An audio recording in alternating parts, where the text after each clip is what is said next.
Yo guys, it's JJ here, and today I'm going to be taking you guys through a video on how to make a super nice dark hard beat for artists like, Drake, Future. So without further ado, let's just jump into this video. So as for plugins, the first thing we got ourselves is Expand 2, and I'm using a preset called Dirt Monster from the Hard Leads bank. So as you guys can see, this is the pattern I came up with. It's a lead, so decided to go with a nice little pattern, and we are on a scale of D sharp minor. As you can see from here, we start off down the B using no notes that are in tension, that are very prominent throughout this whole melody, and we're taking it up to a C. And then once we got this nice little pattern laid out, I honestly just copy and pasted it over, just because it's a nice, very catchy and repetitive melody. So without further ado, this is what the melody sounds like.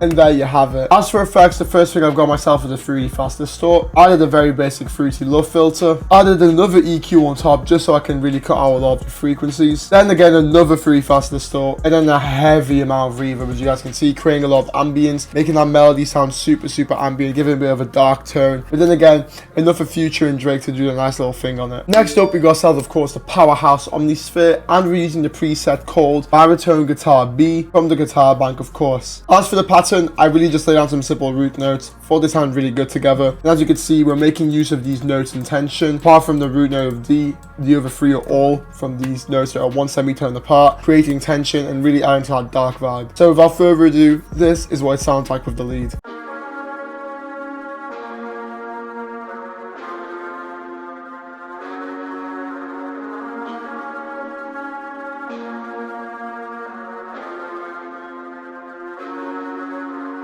And there we have it. Again, really nice gritty, and again, really nice gritty guitar, really adding to the whole mood of it all. So thought it sounded super dope. Now for the effects, all I really did was just whack an EQ, cutting off a lot of the lows. I did a vintage chorus. I did this thing I created from Fruity Wave Shaper. I really tried to get a nice little distorted sound, so that's why it looks like this. I did another EQ cutting off frequencies I wasn't a fan of, and then again, some heavy reverb. But last but not least, I stereo separated as 40%, just so it was a bit nice and wider, wasn't clashing with the leads, and as you could hear, it was really good. Next up from Analog Lab, we got ourselves a preset called the Source Space, and if I'm not mistaken, this preset is from the Artillery Bank, so shout out Max Shooter. And as you guys can see, of course, this is literally the same bass line as the guitar that I was playing before, pretty simple and straightforward, and this is what it sounds like.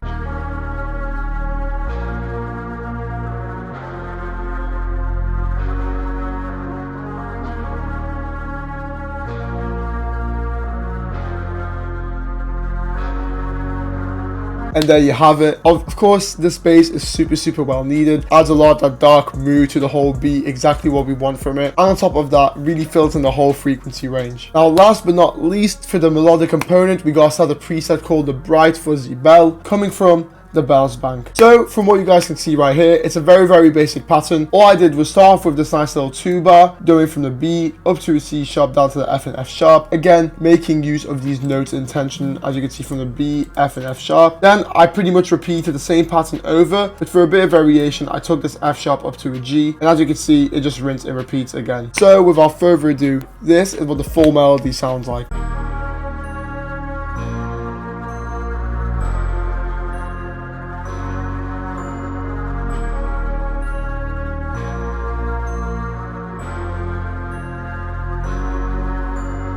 And there we have it. Nice dark melody. Super different to what you'd usually hear, but does the job super nice. And before we continue with the video, guys, make sure to like, comment, subscribe. We're on the road to 1,000 subscribers. Really pushing it for 2023, so hey, appreciate the support. So for the effects of the bell, we got ourselves a very basic EQ, and then of course some heavy reverb. And then last but not least, stereo separated the sound around like 60%, really widening it in the mix. Starting off with the drum pattern, we got ourselves the snare pattern, and of course, as you can see, very nice. Repeats pretty much every 2-bar, but then when I paste it over, all I did was add this nice little extra note here, and then I took the whole thing and copy and pasted for the full 8-bar. So without further ado, this is what the snare sounds like.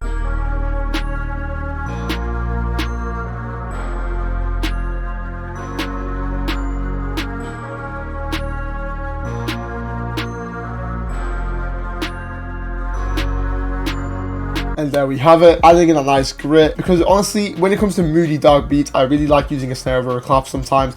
Really adds that nice little bit of grit. Next up, we have ourselves a kick pattern, and to be honest with you guys, this pattern was a bit random, but I thought I'd want to switch it up a bit, you know, go outside the really usual conventional shit. So more you guys can see, nice little use of the rolls, keep making use of more rolls with a few kicks in between, and then repeated this 4-bar over for the full 8. And before I play you this, remember something very, very important is to max your velocities out. This ensures that your kick and your 808 sound super punchy through the mix, and all you need to do is click Control A and use the right scroller wheel to max out your velocities.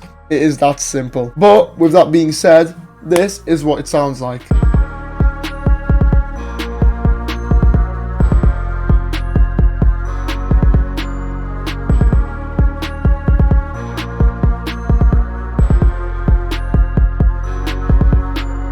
And there we have it, adding that nice little bit of energy to the whole dark atmosphere. And next up we got ourselves a hi-hat pattern. By looking at this, you may be thinking, right, it's a bit of a drill kind of bounce thing, and you know what, it does look like a drill bounce. However, I do make use of a lot of normal rolls, leaving some spaces in between, and as you can see, pretty nice. And then all I did after that was just copy and paste the first 4-bar over to make it a full 8-bar. And without further ado, this is what this unique hi-hat pattern sounds like.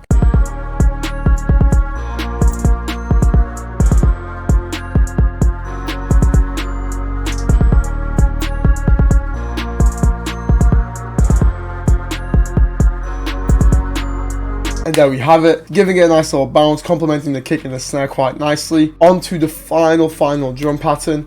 And by the looks of it, you might be thinking, what is this? I'm actually using an open hat here at a very low velocity, doing so by clicking Control A and then just dragging all these down a bit. All I did was kind of use this hat as like a nice little texture to complement the whole beat, add a bit more mood to it, a bit more grit to this whole dark ambience. And now, without further ado, this is what the full beat sounds like.